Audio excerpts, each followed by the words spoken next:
So layoffs keep happening. We're doing more with less. We're being asked to own the numbers, quote unquote, right? None of which I disagree with. I think all of this is healthy, right? Happens all the time. It's not specific to CS, though we do live in kind of a bit of a high pressure position. All of that leads to kind of this big B word, burnout.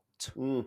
I want to hear from you, Jon, whether you've ever experienced this. Maybe what folks should be looking out for if they may be falling victim to this and not yet realizing it. Yeah, I have absolutely. I suffer from pretty intense anxiety with Me too. We're sprinkles of brothers. ADHD. I know. Yeah. What pills are you taking? We'll talk about that later. We'll leave that in the show notes. Um, I carry the weight of every decision that I make too heavily. I spend too much time. I like my team actually is like, you're too deep in the weeds. Like I get so spun up on strategy and trying to think ahead and get ahead of all of the stuff and lead the conversation that like I kind of Mm. spin pretty quickly. And so like I've kind of constantly lived in a state of burnout on top of having three kids Jeez. and living living in a world that we live in where you just kind of we're passengers to some controlling forces that half of the country don't agree with the other half and we just don't know what to do with where we're at. And the same thing Yeah. can be said in our industry where there's just a lot of things that we can't control. And I really like to know what's happening. Like I like to Hmm. be informed. Yeah. Me too. I think there is this thing that I have learned, and it's not always received well. I think that it at times can make people uncomfortable. And I think that you need to take that take that into account. But there is a vulnerability that I carry myself with that I am proud of, but I also, it's not like not everybody needs to carry your weight with you. But I like the thing that I have found to save myself from burnout or to relieve some of the pressure, other than just like going into a dark room and screaming at the top of Mm. my lungs a couple of times a week, is to find. Do you have a room dedicated to that in your Of house? course, you don't. Uh, Once you have three kids, you need a room for anything, man. It's just like you're not allowed in here. No, like you need to find with your customers, with your colleagues, with your bosses, a moment to acknowledge the humanness and to say this is too much. I hope that you work for managers and you work for people that have an empathetic personality. Luckily, our industry kind of is filled with a lot of people that are driven by empathy. mm. I'm very grateful for that. That allow people to be human and allow people to say, having a hard time, I need to stay off screen, or I really need to take this call somewhere else. I need to reschedule this because things are heavy. You don't need to go into detail. I tend to go into too much detail. Like I will tell you everything Yeah. at all times. And it's a coping mechanism for me. It shouldn't always be a coping mechanism for you. I think it's important for you to reflect as much as you can on what strengthens you as you do what strengthens your customers. If you're not your own CSM, if you're not looking at your own outcomes, if you're not saying yeah, I want to do these things, like what are the things that you need to do to get there? And like most of that time it's like eat a good breakfast, go for a jog, like get out, touch grass, like find these opportunities to say like the only way that I'm going to make this outcome, which is exceeding my quota and having space and time for my customers, is if I do XYZ. And whatever, that's going to be independent, that's going to be your own thing. Maybe that's listening to a podcast, see white guys talking about business. There's plenty of them. Maybe that's going to a concert or taking a vacation or getting a pet, getting a dog, like spending more time with your kids, like whatever that is, like that has to be a part of your outcomes. And I'm a big fan of what I do in my work, I do in my personal life. There's that quote. It's like, what you do in darkness, you will do in the light. And you can like the small nuances of our life feed into the big stories that we build. And if you're not doing the same things in all areas of your life, that is when burnout occurs, from my experience. When you're segmenting and nope, this is work. I can't make myself happy at work because I have to fucking work or I have to do this, right? Like for me, like actually, this is a new thing. We talked about shrinking.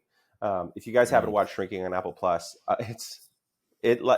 it makes my heart so happy as somebody who It's great. loves therapy and Yeah. loves the fact that therapists are humans and that therapists also need therapy. It's so great. And Jason Segel, I was lucky enough to live when I lived in Santa Barbara. Jason Segel would come into the coffee shop that I went to every morning pretty often, and I would not say that I have a relationship with him, but I was able to shake his hand on a number of occasions and just kind of talk to him about the projects that he's working on. And he's a great human being. And seeing him in this role that is very much his life, going through a lot of hardships and a lot of processing things, it's really cool to see. And then, crotchety Harrison Ford on edibles is just the best thing. Anyways, oh my God, there's this thing that Harrison Ford tells Jason Segel character's daughter. They lost a family member, and they're kind of going through some trauma and processing some things. And they don't urge people to not feel sad.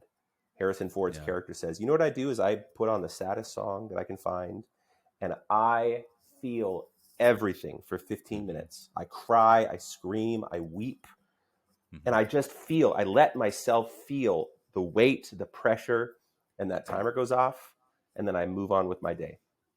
I'm a bit of an artist myself, John, and I don't say so myself. I like to distill very long and thought out and thoughtful diatribes into single words. Okay, that's a niche. And I think everything you just said is hashtag awareness, right? And I think that's an unsung, really valuable skill for a CSM, probably just for being a human too, but the ability to be aware of the situation, to be aware of yourself. And I think that's the thing I would take away from everything you just said. And it's absolutely the thing that I would recommend folks do if they're feeling a little more stressed than usual. They feel like they're getting a lot more put on them at work or even at home than usual. Like, just turn that lens inward and see why it is you're feeling that way. And if you need help with that, the suggestion of therapy is spot on. Yeah. But also, like, don't be afraid to talk to your boss. Say I'm coaching this girl who, her company's going through some layoffs, and they just keep putting more stuff on her, and there's no more comp, and there's just this request of doing more with less. You talked about this earlier in the pod. Yeah. I coach all of my folks to try and reframe that into, if somebody's asking you to do more with less, they're discounting the fact that you're a human and that we have finite time and finite things, right? We should be reframing this to doing better with what we have and making sure that the impact of the time that we're spending on, if you have to cover support, fine, that's fine. But make sure that you're tracking your impact and that you're not just carrying the weight of all of these things, because one person used to do this job and now one person is doing two jobs. You're never going to have the same metrics. You're never going to be able to meet the same expectations. Yeah. So it's how do we do better with what we have and what we can do? So what do we have power over? And if your boss is telling you to do things that you legitimately can't do, I hope that you have built a relationship with your boss in order to say, this isn't something that I can maintain right now. I'd love to figure out what the transition plan is. And you can empower yourself to say, I know that the business needs this, but what this isn't sustainable for me. And you should never fear that. And if you do, I think that there's a whole nother path that we can go down of coaching on how to kind of get to that stage with your boss. It's not all, And look, I don't think those need to be mutually exclusive, right? Yeah. You can recognize what's important to the company while also acknowledging that it is not good for you. Yeah. And it's like you said, you go down a completely different path of working hard to separate your identity from your work and your company. And that's not a bad thing. It's not necessarily a good thing. It's just something to be aware of.